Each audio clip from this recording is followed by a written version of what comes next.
Hey there. So I thought I would take you through the whole process of getting our shed delivered, setting it up, building it out. We don't have a ton on that, but we'll also add a full tour of the completed shed. So this is the day it was delivered. It was offloaded the truck onto the road, which then they used this really cool dolly system to get it down our driveway and in place. As you can see, our property was very freshly in the very beginning stages of development at this point. So we really just had cleared trees and leveled a few spots, leveled a spot for this shed house and our shop. Um, and we had a driveway, and that's pretty much it at this point. It was looking a little rough, but I can't believe how far it has come. So they got it onto the pad, got it set up and leveled, and then this is the inside the day it was delivered. So no walls, no insulation, just a blank slate. My husband spent exactly 2 months building it out. It was really, really hard on him. Just physically, he did it, gosh, about 12 hours a day because we were on such a tight time frame with living in a temporary rental. And so he did it. He did hire out the insulation and the drywall finishing because that was just such an art to get that done. So he did everything else. We also added this 30 by 30-foot shop barn, and it's been amazing to have for storage. So we keep our extra food in there and clothes and toys and everything for our future house as well. So the concrete pad to that comes up to our deck that we built for the shed house because it is raised off the ground. You need some sort of porch or deck or stair system. So we opted for this to make it a smooth transition for the kids, and it has been so nice for them to be able to play out there. We finally added grass, which really transformed the look of the property. And then, as you can see, it is up on blocks and a rock pad. And then there we have the electrical box, and we have the propane water heater that is on that exterior wall. And then if you come around, you can see our hangout area, which has been so nice. And then the AC unit is actually on the other end of the house.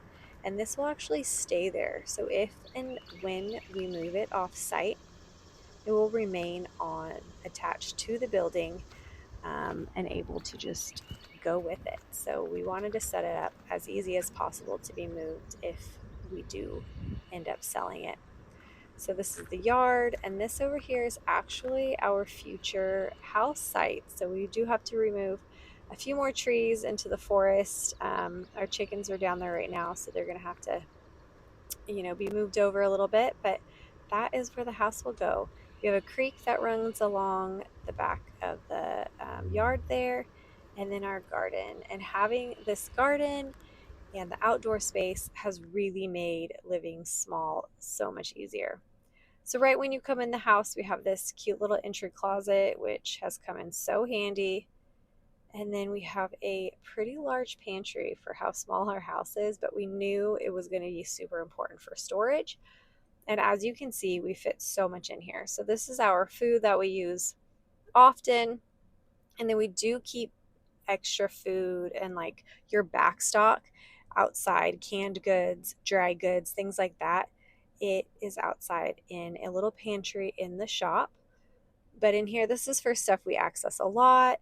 We also have our small appliances in here like crock pot and toaster, and it has just been so nice keeping things organized and off the counters. So into the kitchen, we have our Hallman range. We added a shiplap backsplash, some lights, and then my husband built this range hood. We did some pretty hardware from Amazon, and the countertops are actually hardware store butcher block that I whitewashed from. I got a whitewash from Home Depot that I liked, and it was super easy. It was a little time consuming to get it right, but we really were happy with how they came out, and they were very reasonable to do. We did 6 windows total in here, 3 transom and 3 regular windows to let in all that light. We did not do upper cabinets. We have a couple open shelves, but as you can see, we have so much cabinet space that we felt like we really didn't need those upper cabinets, and we really wanted to keep it feeling very open and spacious in there, and we are so thankful we did.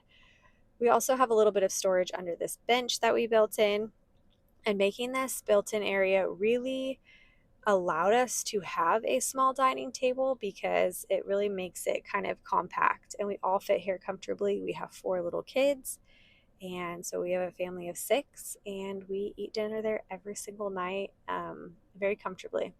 In the living room, we added another built-in, and it has 3 cabinets on the bottom that we store books and toys and school supplies, games. It's been so nice for extra storage.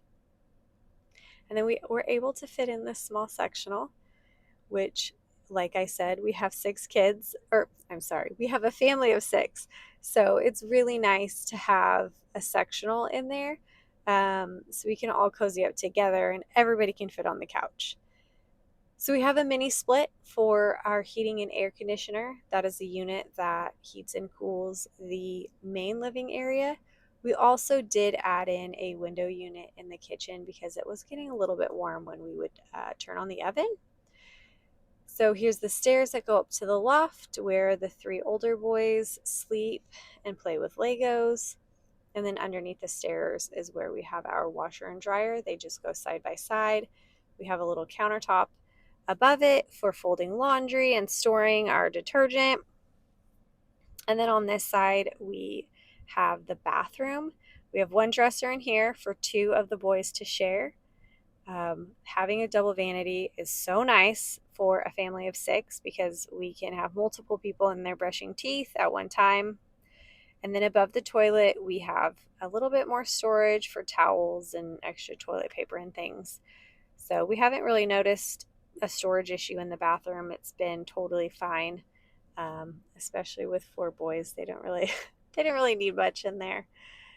We have a sliding door to close it off for privacy. And then this is the main bedroom. We have a king-size bed, a dresser. There is the heating and cooling unit there. 3 windows along the back. We opted for a wall accent instead of a headboard just to save space.